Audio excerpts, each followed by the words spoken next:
सत्संग से सोधी आवे, नहीं जीव 84 में जावे। सत्संग से सोधी आवे, नहीं जीव 84 में जावे।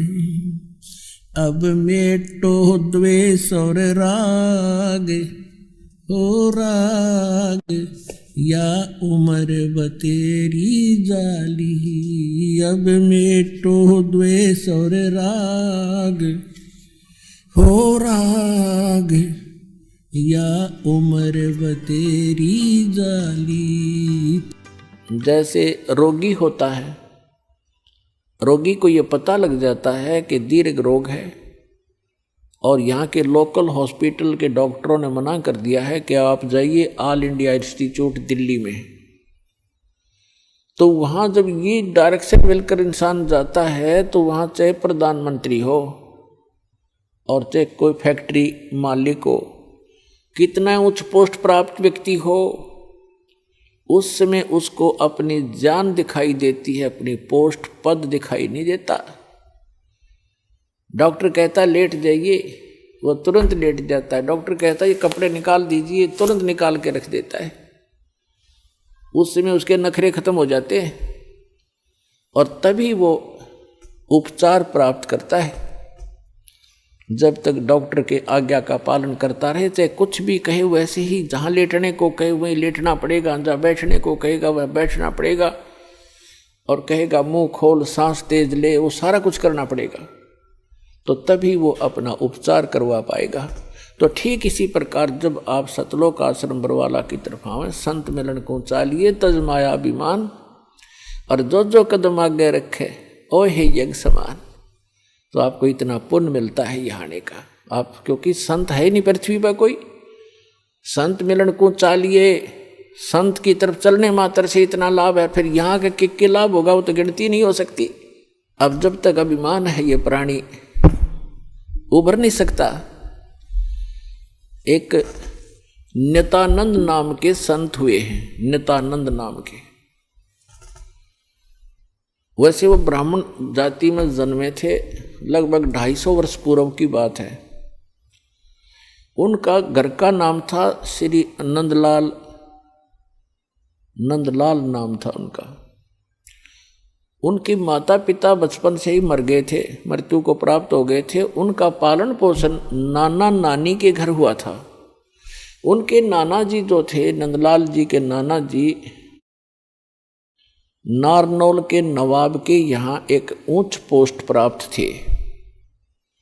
और जब ये नंदलाल जी युवा हुए, ब्राह्मण कुल में थे ये,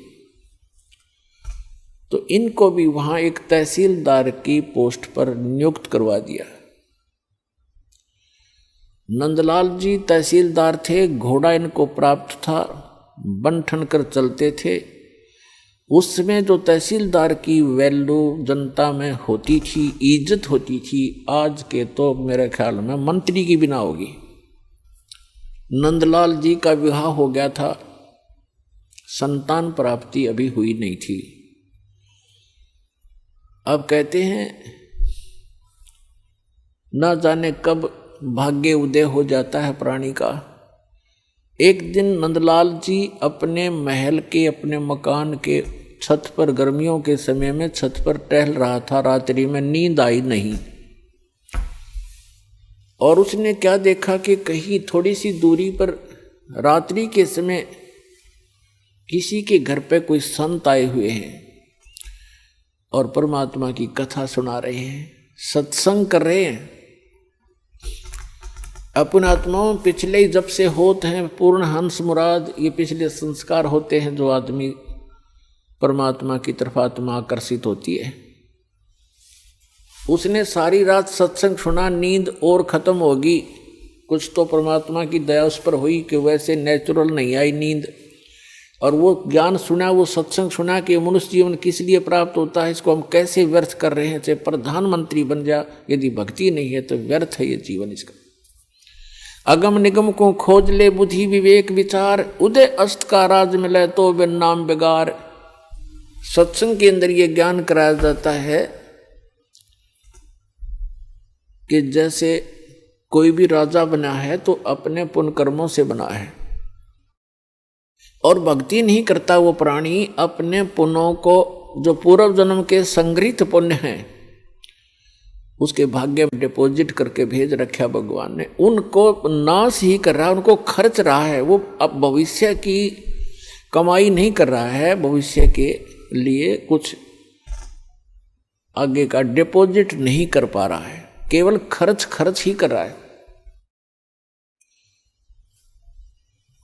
परमात्मा क्या बताते हैं? अगम निगम को खोज ले बुद्धि विवेक विचार, उदय अस्त का राज मिले तो बिन नाम बेगार। पुराने समय की बात है, अब बातें याद आती हो, पिछली कथाएं।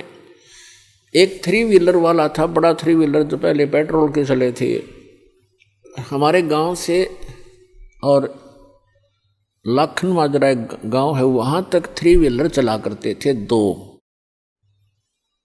उनमें से एक नहीं आया। एक दिन दूसरे ने पूछा कि कल क्या कारण हुआ, पहुंचे नहीं। तो उस 3 व्हीलर वाले ने बताया कि कल मैं बेगार में फंस गया था।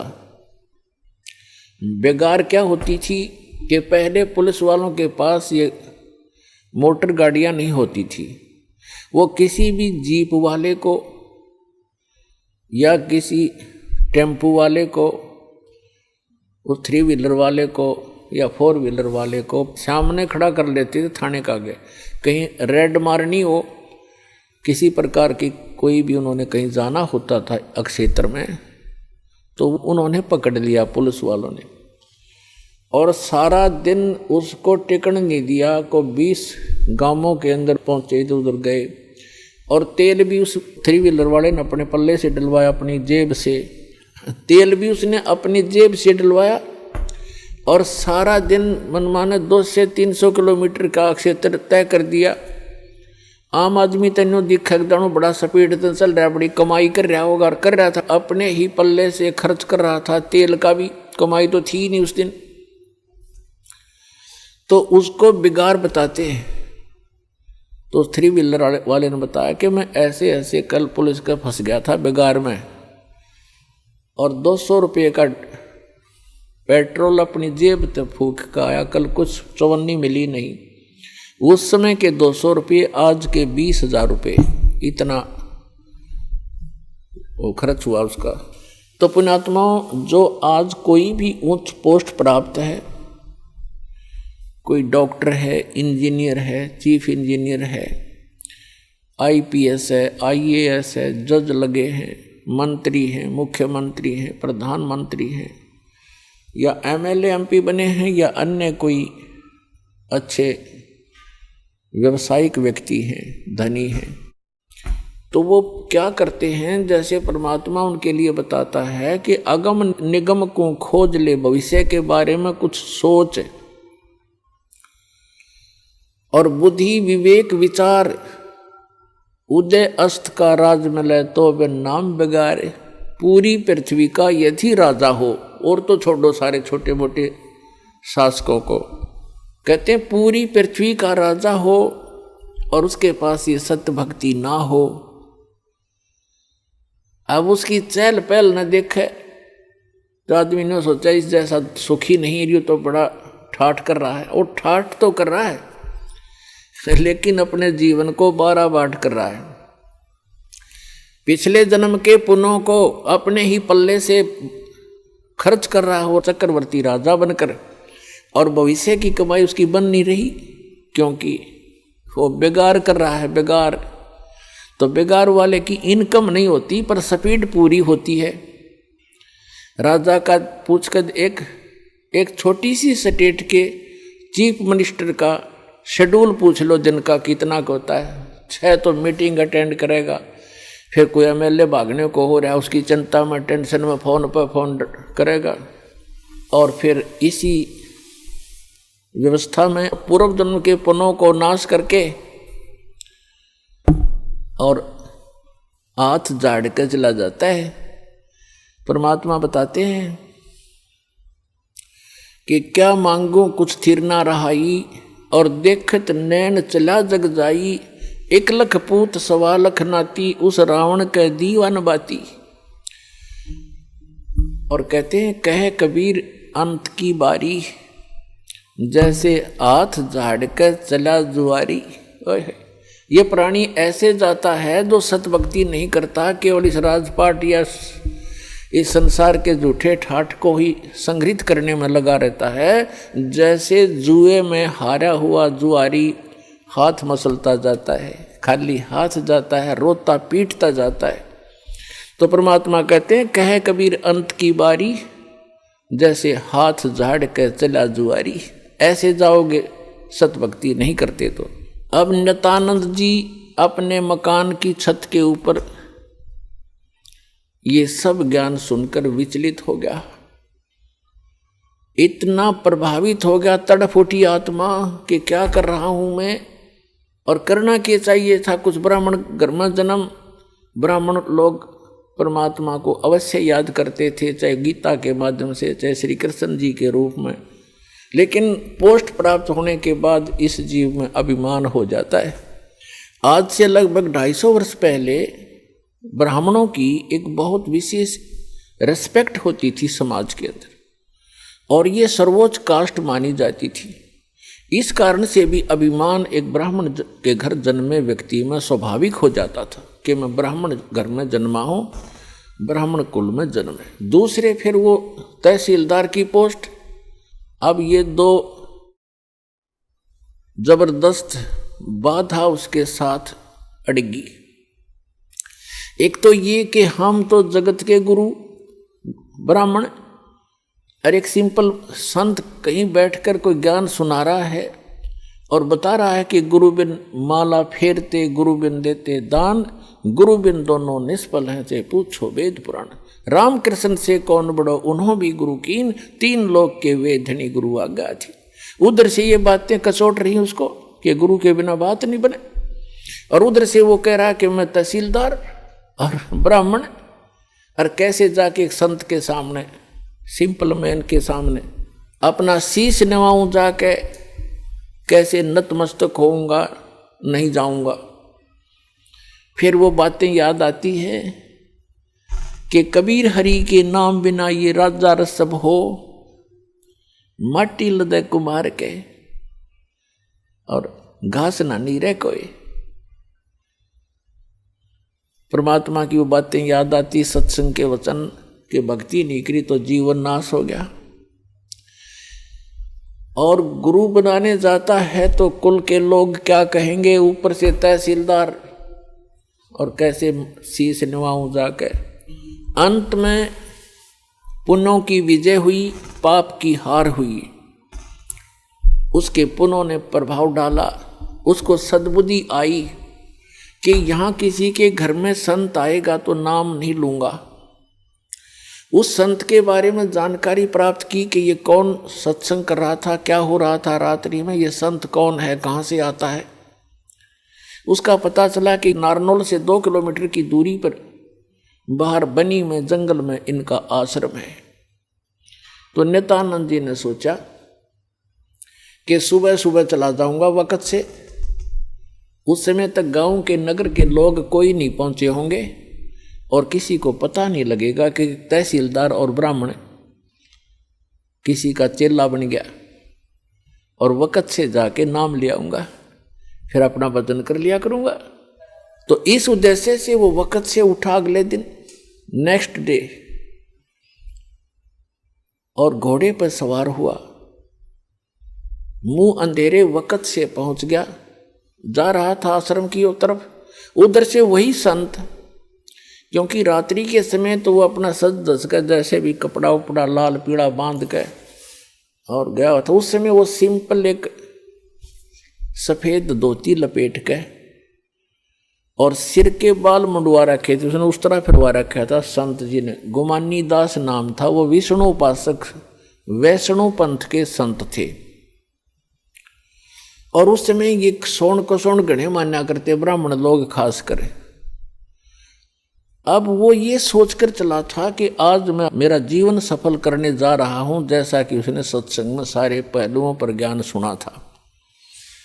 आज मैं एक अनमोल काम करने जा रहा हूं अपने जीवन का, और सामने से क्या देखा कि एक कचकोला कति कोरा उस तरह फिरवाए आदमी आवे, तो उसने अपने मन में जोड़ जुगाड़ किया कि देख ये कैसा मनुष्य व्यक्ति सुबह सुबह टकराया मुझे, मूंड मंडवा रखा इसका, क्योंकि मूंड तकरीबन ऐसे मंडवाते थे जिसका कोई मृत्यु हो जाती, उसको अपशकुन माना करते।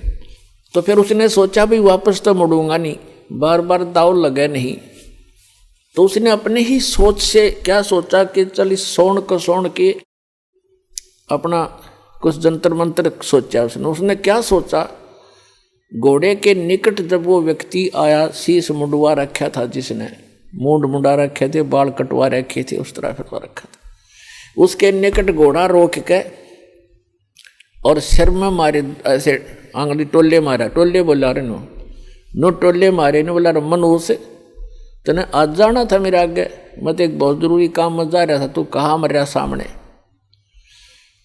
अब वो संत उसके मुंह की तरफ देखे कि दिखे था सज्जन आदमी, और यू करे मेरे गिल बकवाद क्या करा इसने, बता शर्म टोले मारे मेरा। अब क्या बोला भाई, संतों के साथ तो एक दो रोज खसनिए आया करें जंगल में। वो संत उसकी तरफ देख कर चलता पड़ा। अब वो पहुंच गया डेरे में, वहाँ एक दो चेले रहते थे, उन्होंने देखा भी कोई अच्छा अफसर आ गया, घोड़े पर तो अफसर का ही आना होता है। वो नीचे उतरा, घोड़ा वर्क से बांध कर पूछा कि भी महाराज जी कहाँ हैं। उन भक्तों ने कहा जी आ जाओ बैठो, वहाँ बिछा दिया जैसा भी बिछोना होता है आश्रम के अंदर, अभी आने वाले हैं, स्नान करके घूम फिर के आएंगे। अच्छा, वो बैठ गया। अब संत जी घूमने गए थे इस साइड से, आगे दूसरी साइड से घूम कर नहा धो के, और वो आकर बैठे, निवासन था सामने, और सामने वो बैठा नित्यानंद कति। अब उनकी हुई आंख चार दोनों की। संत ने देखा ये तो घोड़े वाला वो ही है भाई जो मेरा टोले मार के गया था सिर में। अब नित्यानंद जी ने देखा ये तो महात्मा था वही जिसको मैंने रास्ते में छेड़ दिया था। अब नित्यानंद जी शर्मिंदा हो गया, नीचे न गर्दन होगी नो, ऊपर ने नाड़ करी नहीं, क्योंकि पुण्यात्मा थे। घना लज्जा गे और नीचे गर्दन कर ली नो, और चरणों में गिर गए। तो संत जी कहने लगे कि भाई देखो बच्चों, यदि कोई कुम्हार से घड़ा लेने जाता है मटका, तो उसको ऐसे टोले मार मार देखता है खरा है खोटा। तो भाई तुमने गुरुजी को टोले मार के परख लिया, कोई बुरी बात नहीं बेटा, ये सही बात है कि नहीं बाजता। इतना सुन के और चरणों में बुरी तरह गिर गया, क्योंकि उसकी मरोड़ निकालनी थी, उसका ऐम खत्म करना था परमात्मा ने। और करबद्ध होकर कहने लगा, हे मालिक मैं बहुत नीच आत्मा हूं, और आप सचमुच संत हो, मैंने आपके साथ इतना अभद्र व्यवहार किया, आपने फिर भी मुझे सीने से लगा लिया। अब नित्यानंद जी के और हृदय में यह बात गहरी उतरगी कि भी सचमुच संत है, नहीं तो धमका देता, भगा देता, और नाम भी देता तो हृदय से ना देता तो मेरे आना भी विफल होता। तो संत ने कोई दुख नहीं माना, कोई बात नहीं बेटा, आपका उद्देश्य गलत नहीं था, मैं समझ गया था। जब तुझे यहाँ देखा तो मुझे आइडिया लगा लिया ये आदमी नेक है, ये कह ये रहा था कि मैं जा रहा हूँ शुभ काम के लिए, तू आगे काम मर गया। तो उससे भी उसने आइडिया लगा लिया कि आदमी खास है और प्यासा है भगवान का। तो नित्यानंद जी ने दीक्षा ले ली, और दीक्षा लेकर के फिर उसकी पत्नी ने विरोध शुरू कर दिया। इतना विरोध कर दिया कि उसको ये डर हो जाता है इन बहनों को अज्ञान के कारण कि कहीं ये घर ना छोड़ दे। लेकिन साधु संत जो होते हैं वो घर छोड़ने की नहीं कहते, और जो बुराई छोड़ कर भक्ति करने को कहते हैं। लेकिन उसको जैसे भी आसपास की औरतों ने भी पट्टी पढ़ा दी, ये तो बाबा बनेगा, ये तो घर छोड़ देगा, इतनी भक्ति करता है, रोज आश्रम में जाने लग गया। तो उसने उसके गुरु जी को भी अभद्र व्यवहार कर दिया उसकी पत्नी ने। तो उसने नित्यानंद जी ने देख लिया एक दिन, तो उसने प्रार्थना करी, परमात्मा या तो ये मार्ग नहीं याद दिलाना था ठीक से, अपने डले ढो रहा था, कर्म फोड़ रहा था फोड़ लेता, और हे परमात्मा भी अब बाधा बन के खड़ी होगी। या तो इसने सद्बुद्धि दो, ना इसकी माटी सुंगवा लो परमात्मा, या तो इसको सद्बुद्धि दो कि ये भी मेरा साथ दे, भक्ति करे, अपना कल्याण करवा ले, और नहीं तो दाता इसने वापस ले लो, तेरी आत्मा ने, मुझे जरूरत नहीं संसार की। कुछ दिनों के बाद क्या हुआ, 5-6 महीने के अंदर ही उसकी पत्नी बीमार हुई, मृत्यु को प्राप्त होगी, उसने घर त्याग दिया। और यहाँ हरियाणा के अंदर एक जटेला जोड़ है, 4-5 गांवों की सीमा का ज्वाइंट है, इकट्ठा के वहाँ जंक्शन है, वहाँ एक बड़ा जंगल सा था, उसमें रहने लग गया। अपने आत्माओं उस समय उस नित्यानंद जी को जब ज्ञान हुआ, उसका नाम नित्यानंद रख दिया उस संत ने, नंदलाल से बदलकर, तब वो नित्यानंद नाम से प्रसिद्ध हुए। तो नित्यानंद जी ने फिर क्या कहा है कि ब्राह्मण कुल में जन्म था, मैं करता बहुत मरोड़, और गुरु गुमानी दास ने दिया कोबद गढ़ तोड़। कि मैं ब्राह्मण कुल में जन्म होने के कारण गणाभिमानी आदमी था, और गुरु गुमानी दास ने, उनके गुमानी दास नाम थे गुरु जी का, कि गुरु गुमानी दास ने यो दिया कोबद गढ़ तोड़। ये कोबद का किला था, मान बढ़ाई अहंकार, और जब तक इसका नाश नहीं होगा इतना भगवान मिला नहीं। सिर सौंप्या गुरुदेव को, सफल हुआ ये शीश, नित्यानंद इस शीश पर आप बसे जगदीश। अब क्या बताते हैं, नित्यानंद जी कहते हैं सिर सौंप्या गुरुदेव को और सफल हुआ ये शीश, नित्यानंद इस शीश पर आप बसे जगदीश। अब सिर कैसे सौंपना होता है कि गुरु जी की आज्ञा का पालन करें। आप गुरु पद पर जो होते हैं उनको पता होता है, परमात्मा कहते हैं बहुत प्यारा बालक माँ का, माता को अपना बच्चा बेटा या बेटी बहुत प्रिय होती है। कहावत है कि पिता से 100 गुना प्रिय ममता अपने बालक में माता को होती है, और माता से भी 100 गुना ममता प्रिय गुरु को अपना शिष्य या शिष्या होती है। तो अंदाजा लगा लेना कि गुरु जी आपके कितने हितैषी होते हैं। तो गुरु जी की आज्ञा का पालन करें। पहली भक्ति मार्ग का प्रथम एक ये मंत्र नोट कर ले, भाई जो गुरु बचन पे डट गे रकट गे फंद 84 के।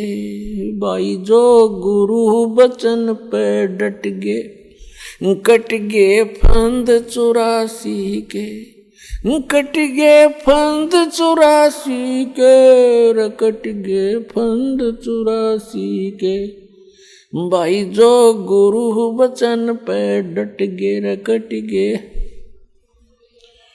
वस्तु मिली ठोर की ठोड़, मिट गी मन पापी की दौड़। वस्तु मिली ठोर की ठोड़, मिट गी मन पापी की दौड़। भरम मिटे मथुरा काशी के, भरम मिटे मथुरा काशी के। भाई जो गुरु बचन पे डट गे, कट गे फंद 84 के, कट गे फंद 84 के, रकट गे। ये एक कवि का बनाया हुआ गान है। इसमें भी बहुत प्रेरणा है कि जो गुरु जी के वचन पर स्थिर हो जाते हैं, गुरु जी की आज्ञा का पालन करते हैं, उनके ये 84 लाख योनियों में दुख पाने के ये संकट समाप्त हो जाते हैं।